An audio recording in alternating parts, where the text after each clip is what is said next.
आशा करता हूँ आप सब बहुत अच्छे होंगे। मेरा नाम है जयदीप और आज हम बात करने वाले हैं एक ऐसी शख्सियत के बारे में जो ना होते तो भारत का वर्तमान कुछ अलग ही होता और दुनिया में 200 सवा 200 देश नहीं बल्कि पूरे 700 देश होते।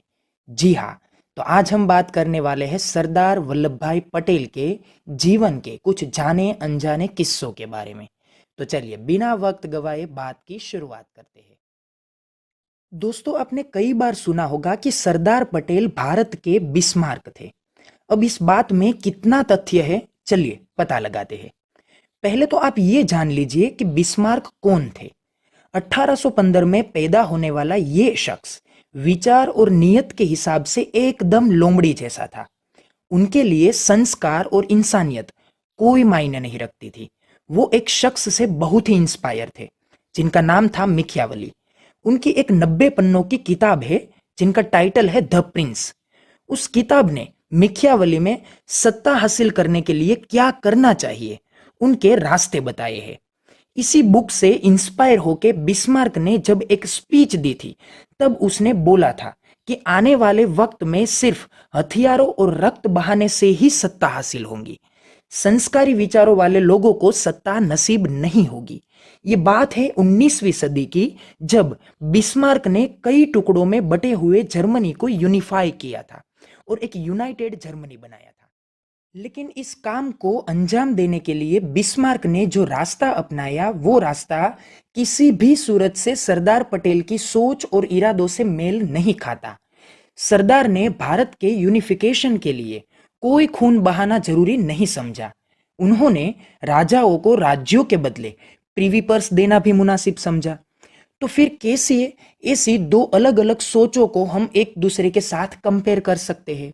सरदार को बिस्मार्क कहना सरदार के काम और विचारों की अवहेलना होगी। 1947 में माउंटबेटन को जब हिंदुस्तान के आखिरी गवर्नर जनरल के पद पर नियुक्त किया गया तब उसने हिंदुस्तान के उस वक्त के हालात के बारे में जानने के लिए कई लोगों से बात करनी शुरू की।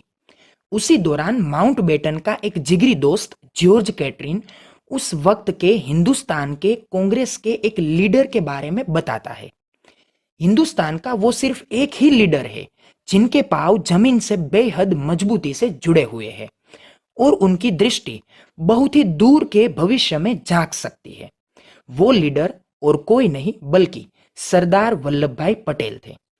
इस बात को प्रूव करने वाली एक स्टोरी मैं आपको सुनाना चाहता हूं। 15 अगस्त 1947 को भारत आजाद होता है। इनके कुछ ही दिनों बाद सर रेडक्लिफ्ट पूर्वी पाकिस्तान, पश्चिमी पाकिस्तान और हिंदुस्तान के बीच में बनने वाली बॉर्डर का नक्शा पब्लिश करते हैं। ये नक्शे दरअसल तो आजादी से पहले ही बन चुके थे, लेकिन इन्हें पब्लिश 15 अगस्त के बाद किया गया ताकि कोई ज्यादा हिंसा या विरोध ना हो।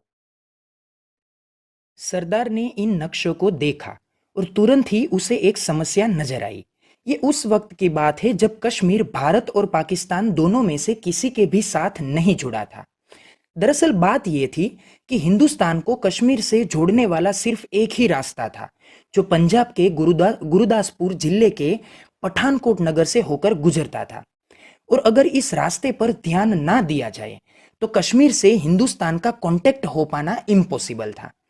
तुरंत ही सरदार पटेल ने उस वक्त के पंजाब के प्रधानमंत्री गोपी चंद भार्गव को बुलाया और उन्हें कहा कि जितनी जल्दी हो सके आप इस रास्ते की मरम्मत करवाइए और इनके लिए जो भी मदद आपको चाहिए वो मदद आपको केंद्र सरकार से तुरंत ही मिल जाएगी। इस रास्ते का होना बहुत ही जरूरी है क्योंकि बारिश रुकने से बाद और अगर बर्फ गिरने से पहले पाकिस्तान ने कश्मीर पर हमला किया तो हिंदुस्तान को कश्मीर में टैंक और हेवी व्हीकल्स को भेजने के लिए ये रास्ता सिर्फ और सिर्फ एक ही विकल्प होगा।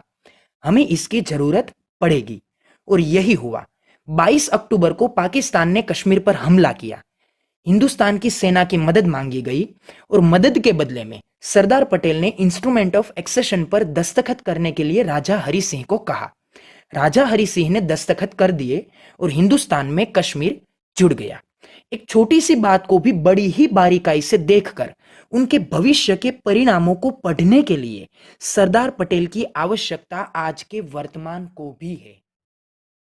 एक दिन की बात है, सरदार पटेल अपनी ऑफिस में बैठे हुए थे और उनसे मिलने के लिए एक शख्स आते हैं। उस शख्स का नाम श्री प्रकाश था। श्री प्रकाश वो इंसान थे जिन्होंने सरदार पटेल के साथ कंधे से कंधा मिलाकर काम किया था। इनफैक्ट दोनों को एक ही साथ में जेल भी हुई थी। श्री प्रकाश अपने हाथों से एक कागज की पर्ची सरदार के सामने रख के उसके हाथों में थमाते हैं। सरदार उस पर्ची को पढ़ना शुरू करते हैं। उसी वक्त श्री प्रकाश कहते हैं, वैसे तो ये बात थोड़ी सी निजी है, लेकिन किसी ना किसी वजह से हम सब इनसे जुड़े हुए हैं। वो पर्ची न्यूज़पेपर की एक एडवर्टाइजमेंट का कटिंग था। उसमें इंडियन एयरफोर्स में पायलट की भर्ती के लिए डिटेल्स दी गई थी। Age, educational qualification, health, training time, salary, सभी बातों के बारे में डिटेल में लिखा गया था। सरदार इस एडवर्टाइजमेंट को पढ़ते हैं, लेकिन उसे श्री प्रकाश की बातों का मतलब समझ में नहीं आता है। इसीलिए वो श्री प्रकाश की ओर प्रश्नार्थ के भाव से देखते हैं। तभी श्री प्रकाश बताते हैं, 1931-32 और 42 में सविनय अवज्ञा आंदोलन और हिंद छोड़ो आंदोलन के वक्त आपने और गांधी जी ने अंग्रेजी कॉलेजेस को छोड़कर राष्ट्रीय शिक्षा लेने के लिए हिंदुस्तान के नौजवानों को आह्वान किया था। आपके वचनों पर भरोसा रख के लाखों नौजवानों ने अंग्रेजी कॉलेजेस और स्कूल्स को छोड़ दिया था और आंदोलन में शामिल हो गए थे। उसी वक्त मेरा बेटा तपोवर्धन भी 18 साल का था और हम जेल में थे। तपोवर्धन ने भी इसी आह्वान को स्वीकारते हुए अंग्रेजी कॉलेज छोड़ दी थी और उसी वक्त हमारी राष्ट्रीय शिक्षा के लिए जरूरी कॉलेजेस ना होने की वजह से तपोवर्धन का ग्रेजुएशन नहीं हो पाया। तपोवर्धन एक पायलट बनना चाहता है, लेकिन उनके पास ग्रेजुएशन नहीं है। बाकी सभी क्वालिफिकेशंस है और उनमें काम करने का जज्बा भी है। अब आप ही बताइए सरदार, मैं इस प्रश्न का उत्तर तपोवर्धन को क्या दूं? ये बात सुनकर सरदार विचार में पड़ गए और थोड़ी सी सांस लेने के बाद श्री प्रकाश से कहते हैं, 2 दिन के बाद तपोवर्धन को मेरे पास भेजना। अब ये प्रश्न सिर्फ तुम्हारा ही नहीं बल्कि मेरा भी है।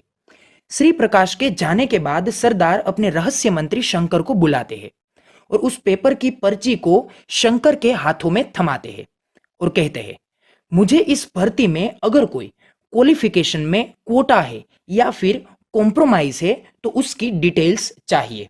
शंकर समझ जाते हैं। दूसरे दिन शंकर डिटेल्स लेकर आते हैं और बताते हैं, इंडियन एयरफोर्स में ग्रेजुएशन का कोई विकल्प नहीं है, लेकिन एयर इंडिया में अगर कैंडिडेट की सभी लायकियत अच्छी है और अगर उसके पास ग्रेजुएशन नहीं है तो भी पायलट बनने का मौका तपोवर्धन को मिल सकता है। सरदार शंकर से कहते हैं, कल तपोवर्धन तुम्हारे पास आएगा, तुम उसे ये सभी बातें समझा देना और अब उसे पायलट बनाने की जिम्मेदारी तुम्हारी। कुछ इस तरह से तपोवर्धन पायलट बन जाता है। फिर इनके बाद जब श्री प्रकाश सरदार से मिलते हैं तो सरदार पूछते हैं, अपने बेटे को पायलट बनता हुआ देखकर अब तो खुश हो ना तुम? तब श्री प्रकाश कहते हैं, मैंने यही बात तपोवर्धन से भी पूछी थी। उसने मुझे एक प्रश्न पूछा। मेरे पापा तो श्री प्रकाश है, इसीलिए मेरी बात सरदार तक पहुंच पाई, लेकिन जिनके पापा श्री प्रकाश नहीं है उनकी बात सरदार तक कैसे पहुंचेगी? और उनके पायलट बनने के सपनों का क्या? सरदार इस बात को सुनकर एक गहरी सोच में चले गए। इस इंसिडेंट के बाद सरदार ने यूनिवर्सिटीज के बारे में जो डिसीजंस लिए उनके बारे में अगर आप जानना चाहते हैं तो मुझे कमेंट कीजिएगा, मैं इनके ऊपर अलग से एक वीडियो बनाऊंगा। श्री प्रकाश के साथ इस मुलाकात के बाद सरदार को एक दिन श्री प्रकाश का तार मिलता है जिनमें लिखा होता है, एयर इंडिया की एक फ्लाइट के क्रैश में श्री प्रकाश के बेटे तपोवर्धन की मृत्यु हो गई। इस तार को पढ़कर सरदार के चेहरे पर दुख की लकीरें उभर आई। जिस लौह पुरुष को अपनी पत्नी जवेरबाई की मृत्यु का खत नहीं हिला पाया था, उस शख्स को एक नौजवान की मृत्यु के दुख ने दुखी कर दिया था। असल में यह दुख उन नौजवानों की जिंदगी और परिवारों के लिए था जिनकी जिंदगी आजादी की लड़ाई में जीते जी तकलीफ देह हो चुकी थी। गांधी जी की अहिंसा और सविनय कानून भंग की विचारधारा को समझने के लिए ऐसी कहानियों को सुनना आवश्यक है। वरना जिस तरह से व्हाट्सएप यूनिवर्सिटी में एक ट्रेंड चलता है नथुराम गोडसे को देशभक्त बताने का, वो चलता रहेगा। खैर, उन सभी बातों को कभी बाद में देखेंगे। फिलहाल देखते हैं एक दूसरी कहानी। हिंदुस्तान के दक्षिण में कोचीन और त्रावणकोर नाम के दो राज्य थे। अंग्रेजों ने जब देसी रियासतों को आजाद रहने की छूट दी तो त्रावणकोर ने सबसे पहले अपने आप को आजाद घोषित कर दिया। त्रावणकोर के दीवान सीपी रामस्वामी अय्यर ने सरदार पटेल के साथ मुलाकात में अपनी बात रखते हुए कहा, त्रावणकोर नरेश अपने आप को राजा मानते ही नहीं, वो तो भगवान पद्मनाभ के सेवक है, और सेवक भला अपने भगवान से पूछे बिना कैसे हिंदुस्तान को अपना राज्य दे सकता है। तब सरदार ने रामस्वामी से कहा, तो जब अंग्रेजों ने त्रावणकोर को अपना गुलाम बनाया तब त्रावणकोर नरेश ने अपने भगवान पद्मनाभ से अनुमति लेकर त्रावणकोर को गुलाम बनने दिया था। सीपी रामस्वामी कुछ नहीं बोल सकते। सरदार ने बताया, देखिए दीवान साहब, अंग्रेज चले गए और हिंदुस्तान एक होने ही वाला है, लेकिन अगर आप हिंदुस्तान से नहीं जुड़ेंगे तो फिर से कोई ना कोई अंग्रेज आपको गुलाम बनाएगा और उस वक्त हिंदुस्तान आपकी कोई मदद नहीं कर पाएगा और ना ही आपके भगवान पद्मनाभ भी। और फिर दीवान और राजा मान जाते हैं, लेकिन राजा इंस्ट्रूमेंट ऑफ एक्सेशन पर दस्तखत करने से पहले एक अपनी आखिरी डिमांड सरदार के सामने रखते हैं।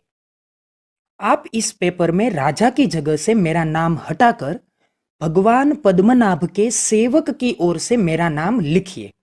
फिर बाद में एक सेवक की तरह से मैं इस पेपर पर सिग्नेचर करूंगा। ये बात जितनी अजीब लगती है उतनी ही मुश्किल भी साबित हो सकती है, क्योंकि अगर भविष्य में किसी ने इस बात को लीगल तरीके से देखने की कोशिश की तो प्रश्न भी खड़े हो सकते हैं। लेकिन सरदार ने इसे माना और पेपर में बदलाव करके राजा की दस्तखत ली गई। कुछ इस तरह से अलग पेपर वर्क के बाद त्रावणकोर हिंदुस्तान में जुड़ गया। जब कोचीन को हिंदुस्तान में जोड़ने की बात आती है तब एक दिक्कत वीपी मेनन के सामने आती है। कोचीन राज्य में एक परंपरा थी, राज्य के सभी राजकुंवर और राजकुमारियों को अगर मिला दिया जाए तो उनकी गिनती 455 के करीब पहुंचती थी और उन सभी को हर महीने एक पॉकेट मनी की तरह निभाव खर्च राज्य की ओर से दिया जाता था। राजा ने पेपर्स पर दस्तखत करने से पहले वीपी मेनन को यह शर्त स्वीकार करके भविष्य में भी इस परंपरा को मानने के लिए दबाव डाला। वीपी मेनन बड़ी ही दुविधा में आ गए। उन्होंने सरदार को यह बात और शर्त के बारे में बताया। सरदार ने थोड़ी देर रुकने के बाद वीपी मेनन से कहा, अगर आप सुनना चाहे तो मैं एक कहानी आपको सुनाना चाहता हूं। मेनन के लिए यह बात बड़ी ही विचित्र थी, लेकिन उन्होंने हाँ कहा। फिर सरदार एक कहानी सुनाते हैं। एक राजा और रानी थे। राजा को पक्षियों को पालने का बहुत ही बड़ा शौक था। उसने अपने बगीचे में कई पक्षियों को पिंजरों में पाल रखा था और रोज उसकी देखभाल भी करता था। लेकिन रानी को यह बात जरा सी भी पसंद नहीं थी। एक दिन राजा की मृत्यु हो जाती है। फिर रानी उन सभी पक्षियों को पिंजरे से आजाद कर देती है, लेकिन वो पक्षी बहुत दूर नहीं जा पाते हैं और उधर ही चक्कर लगाते रहते हैं।